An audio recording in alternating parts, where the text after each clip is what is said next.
eggplant with Ito na po yung finished product namin na eggplant with pork chop.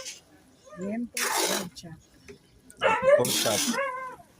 Kaya ito na po yan. Yan o. Yan. Sarap, malapot ang sabaw. Kulay brown. Pinagsama na po yung eggplant at saka yung pork chop. Tapos, dahon ng sibuyas.